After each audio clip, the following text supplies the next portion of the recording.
পাকিস্তানের একটা হেফজখানা মাদ্রাসা, আগের যুগে কিন্তু লজিং দিত, এখন তো লজিং নাই বললে চলে, জাগির মানুষ নেয় না, লিল্লা বোর্ডিং এ সবাই খায়, ঠিক কিনা জোরে বলেন। আগে লিল্লা বোর্ডিংটা কম ছিল, বাড়ি বাড়িতে জাগির নিত মানুষ, গরিবরাও নিত। তো পাকিস্তানের এক হেফজখানা, তো ওস্তাদরা এই বাড়িতে বাড়িতে ছাত্র ভর্তি হলে লজিং দেয়। আর দুটা ছেলে ভর্তি হয়েছে, এই দুটা বাচ্চা হলো যমজ, চেহারাও এক, বোঝা যায় না যে কোনটার নাম হাসান কোনটার নাম হোসাইন, চেহারাও এক, তো যমজ সমান। তো ওস্তাদ বড় হুজুর যখন এলাকায় বের হয়েছে লজিং দিবে, এরা দুইটা আবার পিছে পিছে যায় আর কয় যে হুজুর আঙ্গ যে বাসায় দিবেন আঙ্গ দুই বাইরে এক বাসায় দিয়ে, কয় যে রাখ, একজনই নেয় না, দুইজন কেউ নিবে।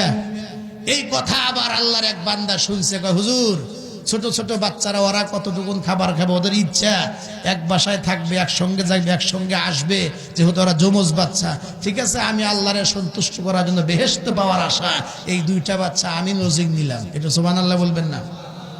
জান্নাত পাওয়ার আশা। তা আসরের পরে আমাদের হেফজখানার নিয়ম হলো রাত্রে 9টার পরে খাবার খায়, কারণ সন্ধ্যায় খাবার খায় ক্লাসে বসলে পড়া মুখস্থ হয় না, এই জন্য খানা আয়না রাখে, ওই একেবারে ঘুমানোর আগে আগে খেয়ে ওযু করে ইস্তেঞ্জা সেরে এরপরে ওরা বিছানায় ঘুমায়। এটা প্রায় হেফজখানার একই নিয়ম। তা আসরের পরে এরা দুই ভাই গিয়ে খাবার নিয়ে আসে। ওই লোকটা আবার ডায়াবেটিসের রোগী ছিল, স্বাস্থ্য অনেক বেশি। তো এই লোকটা কয় যে বাবারা তোমরা আসরের পরে খেলাধুলা করবা, পারলে পড়াশোনা করবা, আসতে হবে না, আমার যেহেতু পথ হাঁটতেই হয়, তাহলে আমি হেঁটে হেঁটে গিয়া তোমাদের খাবারটা রাত্রে আমি সময় মতো পৌঁছা দিয়ে আসবো, তোমাদের আসার দরকার নেই। আমাদের মাদ্রাসার ছেলেরা বেয়াদব হয় না, ভালো করে মনে রাখবেন, একটু দুষ্ট হয়। দুষ্ট আর বেয়াদব কিন্তু এক না, কথা কন না, কথা ঠিক কিনা? আমাদের এই কওমি মাদ্রাসার হেফজখানার বাচ্চারা একটু দুষ্টামি করে, এটা আমরা স্বীকার করি, কিন্তু আমাদের এই লাইনে কোনো বাচ্চা বেয়াদব হয় না। আর বেয়াদব যদি কেউ হয় আল্লাহ পাক তার এই লাইনে রাখে না, কথা কন না, কথা ঠিক কিনা? আমাদের ছেলেরা বেয়াদব হয় না, তবে একটু দুষ্টামি করে, এটা জানি। এই দুইটা বাচ্চা, তার যে লজিং মাস্টার লোকটার স্বাস্থ্য একটু খুব বেশি, নিয়মিত রাত্রে খাবার দিয়ে যায়। এরা চাচাও কয় না, মামাও কয় না, জেঠাও কয় না, কিছুই কয় ডাকে না। এরা দুই ভাই মিলে দুষ্টামি করে একটা নাম দিছে, খুব সুন্দর নাম, নাম দিছে মটকা। কি নাম দিছে? মটকা নাম দিয়ে এরা দুই ভাই মিলে এই মটকা নামে ওরাই কয় আর কি।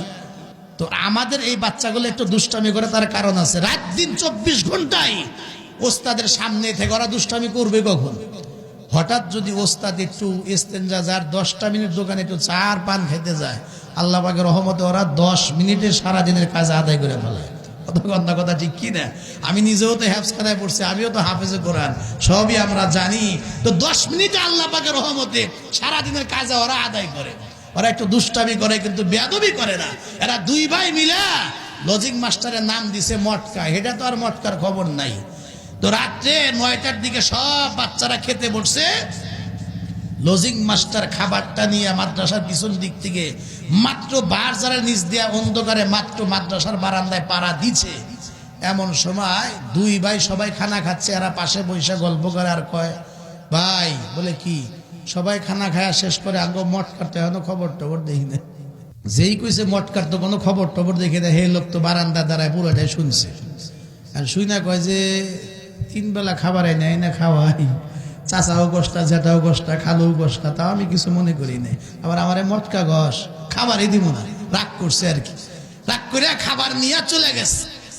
বাসায় গেলে বিবি কয়, কি ব্যাপার, খাবার যে রিটার্ন নিয়ে আইলেন, ওরা কি ছুটিতে গেছে? কয় যে না। তাহলে ওরা কি দাওয়াত খাইছে নাকি? কয় না।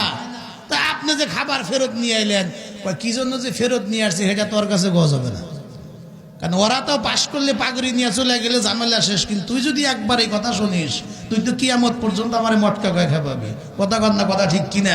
তা খাবার যে কি জন্য ফেরত নিয়ে আসছি এটা তোর কাছে পাওয়া যাবে না। নিজে খাবার খাইয়া শুয়ে পড়ছে। ওই দিক দিয়ে দুইটা বাচ্চা মাদ্রাসার ছেলে, ওরা কিন্তু খায় নাই, না খায়া ঘুমায় গেছে। ঘুমের ঘরে এই লোকটা স্বপ্নে দেখতেছে সে মারা গেছে। ঘুমে এরকম মাঝে মাঝে হয় কিনা বলেন? স্বপ্নে মারা গেছে। হাসরের মাঠ কায়েম হয়েছে, ফুল সিরাতের কিনারায় দাঁড়ায় আছে। উনি হাসরের নমুনা দেখতেছে। 30,000 বছরের পর চুলের চাইতেও চিকন, হীরার চাইতেও দার এই রাস্তায় সাঁকু কেমনে হবে পার? উনি দেখতে পাচ্ছেন যারাই পার হওয়ার চেষ্টা করে, কিছু লোক পার হয়, বাকিটা কেটে কেটে নিচে আগুনের মধ্যে পড়ে যায়। উনি মনে মনে চিন্তা করে, আমার যে স্বাস্থ্য আর আমার যে সাইজ, আমি এই সাঁকু দিয়ে কেমনে পার হব, এই মুসিবত থেকে আমি কেমনে বাঁচবো। স্বপ্নে উনি ফুলসিরাতের কিনারা যখন দাঁড়ায় আছে, হঠাৎ করে নজর করে খেয়াল করে দেখে সাঁকুর উপর দিয়া ফুলসিরাতের পুলের উপরে তার বাড়ির ওই দুইটা ছেলে, ওরা বিয়ালা বাজারের যে ওই যে পাঁচটা যে ব্রিজ আছে, সাঁকু আছে, ওই সাঁকু মনে করে ওরা দুই ভাই ওই পুলের উপর দেখালে দৌড়াদৌড়ি করতেছে, ফুলসিরাতের পুলের উপর দিয়ে। একটু সুবহানাল্লাহ বলবেন না? এমন সময় দুইটা বাচ্চারে দেখার পরে যেই তাকাইছে, এক ভাই আর এক ভাইরে ডাক দেখো, ভাই আঙ্গো মটকাও নাইছে, দেখা যায় আঙ্গো মটকাও নাইছে। এক ভাই আর এক ভাইরে যেই কইছে আঙ্গো মটকাও নাইছে, কতলি ধর। দুই ভাই যখন দুই হাত বাড়ায় দিয়েছে, পাকিস্তানের ঘটনা এই লোকটা নিজে বয়ান করছে, দুই ভাই মিলা যে একটা টান দিয়েছে, একটা টান দিয়া ফুলসিরাতের পুল পাল করে সোজা আল্লাহর জান্নাতের বারান্দায় খাড়া করে দিচ্ছে। একটু জোরে সুবহানাল্লাহ বলেন। এই সুবহানাল্লাহ তো আওয়াজ হবে না, আওয়াজ করে জোরে কওয়া লাগবে সুবহানাল্লাহ। মুহূর্তের মধ্যে লোকটার ঘুম ভাঙা যায়। ঘুম থেকে জাগ্রত হইবার পরে কনকনে শীতের ভিতরে স্যান্ডেলটা পর্যন্ত নিতে ভুলে গেছে, একটা দৌড় দিয়া মাদ্রাসার মাঠে এসে দাঁড়ায় গেছে। বড় হুজুর মুহতামিম সাহেবের কামরার সামনে দাঁড়ায় গেটের মধ্যে নক করছে। বড় হুজুর দরজা খুলবার পরে আশ্চর্য হয়ে লোকটার চেহারার দিকে একবার দেখে, আবার ঘড়ির দিকে তাকায় দেখে রাত্রি 2টা, সোয়া 2টা, 2:30 বাজে, কনকনা শীত। ও ভাই, শীতের মধ্যে আপনি শরীর কেন ঘেমে গিয়েছে? আবার পায়ের মধ্যে স্যান্ডেল নাই, ভাই কোনো অসুবিধা নাকি? কি ব্যাপার আমার কাছে আপনি খুলে বলেন। এর আগে বড় হুজুর তখন যেই কথাগুলো জিজ্ঞেস করার পরে এই লোকটা ডাক দেয়, বলে হুজুর আগে বলুন, রাত্রিবেলায় ওই যে আমার বাড়ির লজিং 2টা ছাত্ররে আমি খাবার খাওয়াই, রাত্রিবেলা ওদের সঙ্গে এই ঘটনা হয়েছে, আর আমি যে ঘুমের ঘরে এই স্বপ্ন দেখছি। হুজুর একটু মেহেরবানি করে বলবেন তো এই স্বপ্নের তাবির আর ব্যাখ্যা কি হইতে পারে? বড় হুজুর ডাক দিয়া কয়, আমি একজন মুফতি সাহেব, আমি একজন আলেম, এ স্বপ্নের ব্যাখ্যা কি হবে তা তো আমি জানি, বলবো, তবে আমি আপনাকে জিজ্ঞেস করি, আপনি বলুন এই স্বপ্নের ব্যাখ্যা কি হইতে পারে? লোকটা থরথর করে কাঁপে আর 2 চোখের পানি ছেড়ে ডাক দিয়া বলে, আমি তো হুজুর স্বপ্নের ব্যাখ্যা জানি না, আমি আলেম নই, তবে আমার মন বলে এই স্বপ্নের ব্যাখ্যাটা এমন হওয়া উচিত।